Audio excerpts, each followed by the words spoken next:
बाजरी सोंगू राहिलोय गारमाटात. बारे मरशाल तुम्ही, तुमचे कामच नाही ते. शेतकऱ्याचे तांबाटे पाण्यात बुडाले का कोणी येत नाही.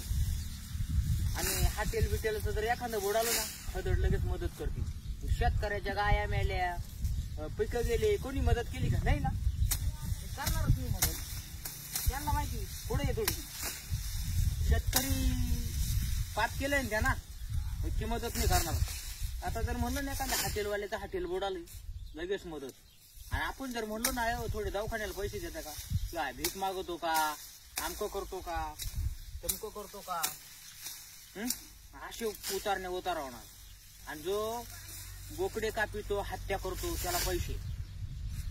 बरोबर आहे का नाही? शेतकऱ्याच्या आता पाय किती नुकसानी झाल्या, गाया बुडाल्या, म्हशी काही तरंगल्या पाण्यात, काही ठिकाणी पिकं वाहून गेली.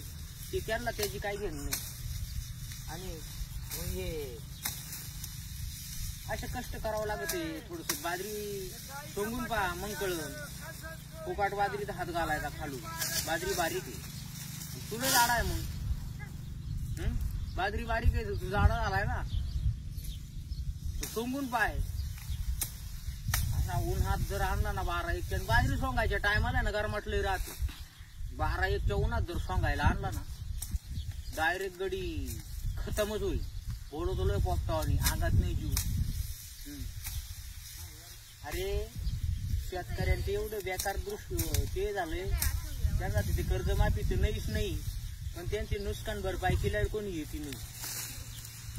किती नुकसान झाली न्यूजवाले दाखवणार नाही. शेतकरीच बिचार मोबाईल चालू करतो आणि रील टाकीतो आणि जगाला दाखवतो माझी एवढी नुकसान झाली तेवढी नुकसान झाली. यांना द्यायची काय घेणं नाही. एखाद्याचं हॉटेल जर पडलं ना, अरे लगेच न्यूजला ताबडतोब. यांची न्यूज का चालू होती? आपल्या मालाला बाजार वाढला का? मग सर्वसामान्यांनी खावा का नाही बा बाजरी? बाजरी 300 रुपये पाहिली झाली.